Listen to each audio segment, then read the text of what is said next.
Okay. I'm just trying to have that sound pass. It's like that sound with jet lag. It's like really, it's really intense. I had heard that, a friend of mine in LA had heard some guy talking about that concept of that gratitude isn't enough. You can actually, it's this really interesting, slightly metaphysical idea that the universe is listening to you, that it's hearing you, and that if something great is happening, you can say, yeah, I'll take more of that. Like, we'll order more of that, universe. You hear me? And so I found gratitude to be this really powerful force, and I think like we're all, or a lot of us are trapped in this paradigm of you know, we're a little restless and dissatisfied with what we have because everything culturally is trying to show us what we don't have, and if we only had this, like if you only had this car, or this dress, or this girlfriend, or this job or award, you'd be happier. And I found that getting all those things, like your ego gets tripped by it and you're like, oh, I think I'm happier, until you wake up the next day and you're not. So I just found like gratitude itself is, I read somewhere that someone said the only worthwhile prayer is a prayer of thanks. So it was just a concept that I was dealing with a lot in my life around the time I was writing the movie. I didn't know the movie was going to be about gratitude when I started writing it. It was just something that occurred to me. I had this scene between these two people, and sometimes when you're writing, you just start listening to the characters start talking to you, and she just started saying this stuff, and then it became this weird, ungainly title for the movie, which I didn't think would actually be the title of the movie, but people really liked it when I slapped it on the first draft of the script, so it just stayed. But that's where that came from. Okay, we really don't have much time, so no more hands. Sorry, I already have my list. We'll start with you right over there. Hi, Josh. Hi. My name is Holly. I'm a big fan. I just wanted to know when you had the inspiration to write this movie. It was my first year of doing How I Met Your Mother, and you know, I wrote a screenplay before. I wrote like a screenplay and a half before. The other one I kind of threw out, and I just started to feel again like I was contributing to this great thing. But I've always loved writing, and I always thought that writing would be in my future. And I found my days are better and happier and more peaceful when I get some writing done. And sometimes that's how I feel like, oh, it's definitely part of my structure is to be a writer. And when I don't write, I get a little restless, or when I'm not doing something creative.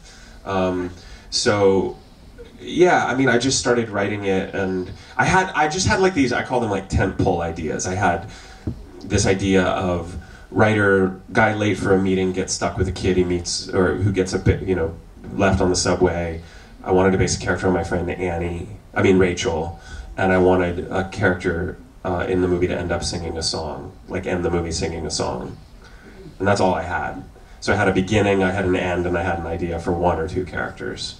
And then I had started taking notes on this other couple that was having this extended argument between New York about the merits of New York and Los Angeles. And then kind of like a chef, I was like, oh, maybe I could take a little of that and put that in here. And then I spun it all together. And it was interesting trying to figure out the structure, the kind of, and a lot of it was found in editing, because the first cut of this movie was like 2 hours and 25 minutes. And now it's like 1 hour 40. So a lot was cut. A lot was shot and edited, but then eventually cut. So, editing is really fascinating because it's also, you're rewriting the movie. It's like a whole nother draft of the movie. But I was just trying to find a way to tell these stories like a mosaic, kind of, like expressionistically, and have it all kind of cohere thematically and come back and feel like a satisfying whole. So that's what I was doing. I never know what I'm writing when I start writing, really. I just start writing. And then it reveals itself to me. It's a big leap of faith, because you don't know if you have anything. But I kind of will go out, I'll be writing something, and then I'll go out and I'll live my life, and something will happen to me in that day. I'll overhear someone saying something, or I'll be driving and something will occur to me. And then I'll come home and write about it. So I always like that process when something like feels alive and it's like happening, crackling like that sounds. Hi, Josh. We're running out of time. Oh, sorry, I am not standing. I'm up here. Where are you? Oh, there you are. Just a really quick question about casting, because the entire cast was phenomenal, but there were some choices that were a little unconventional in terms of Malin Ackerman has been a lot of action stuff, and it's hard to see Tony Hale as anything but Buster from Arrested Development. Did they approach you for those roles, or did you pursue them, or how did that work? Yeah, that's a good question. Thanks for asking that. I did a ton of readings in Los Angeles and New York over a 2-year period. Tony Hale is someone I'm friendly with, and I'm a huge fan of his from Arrested Development. He's so talented, and he did a reading of Sam No. 2 at my house one night with Jenna Fisher who's on The Office, and they were amazing together. It was so fantastic. And after that, I couldn't really get him out of my head for the role. And I actually auditioned people because we didn't know if his schedule would be able to work out. And that's a really tricky role, because in the wrong hands it can seem really stalker, weird, inappropriate. But he just had like this perfect light touch with it. And the thing I really like about Tony in the movie, I always describe Sam No. 2 as someone who goes from a character actor to a leading man right in front of your eyes, like over the course of the movie. And when he first comes on, you're like, hey, it's Buster. Like, we love Buster. And then by the end, like, I've had so many people come up to me and be like, I don't know what to do. I'm attracted to Tony Hale now. I'm super uncomfortable. Like, how did you do that? And I mean, that's a testament to him, you know. And but I did tell my cinematographer at the dinner table scene, I was like, make Tony Hale look as attractive as he's ever looked. And he was like, got it. And he does. Yeah, I mean, he's such a good actor, and there's so many more layers to him, and that's true of a lot of actors. I mean, one of the things about Hollywood and movies, and you know, there's so much typecasting, and you feel like you just feel straitjacketed. And Malin had read the script, and there was actually someone else was attached, and she fell out during pre-production. And when Malin's representatives heard that, they pounced on me, and they were like, she wants to do this role more than anything. And so she came to New York, and we met, and she saw pictures of my friend Rachel, and she was like, well, I would definitely have to shave my eyebrows. Like, she got so into it.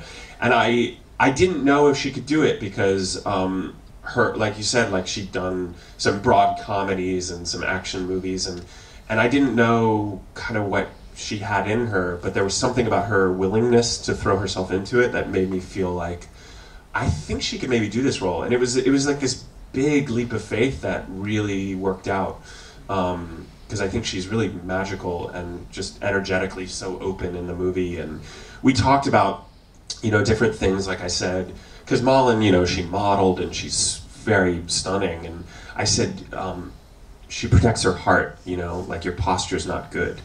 And there's a shot of her and Ira, and I just love seeing Malin. She's just like slumped over, you know, like she really transformed herself. I think she was channeling something, and everyone, you know, Kate Mara approached me because she loved the script, and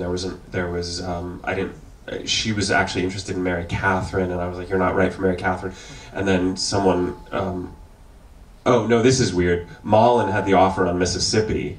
She turned it down because she thought she'd already played that role before, but she got obsessed with the role of Annie. So then Kate was interested in Mary Catherine, which wasn't cast yet, but she knew there was an offer out to Malin. See how this works? Did you guys follow all that? And then Kate, then I watched Kate's reel, and I thought, wait, she might be a great Mississippi. I made her the offer not knowing she could sing. That's her singing at the end. So all these, you know, everyone fell in the right place. But yeah, that's how that all happened. What's up, Singapore? It was really, yeah, are we done? Yeah, Yeah. Unfortunately. Yeah. Really sorry to the people who wanted to ask questions, but right now, I want you to humor me before he takes his leave, okay? Are you all happy? Oh, come on! Come on. Thanks, Alright, guys. we're gonna do something. Okay, we're gonna do something. Just something simple, okay? So just follow along. After I say thank you, you know the 2 words next to say. So let's do this. 1, 2, 3. Josh, thank you. Oh, you guys are so sweet. Thank you so Thank you much. so I had a really nice time. Glad you were here.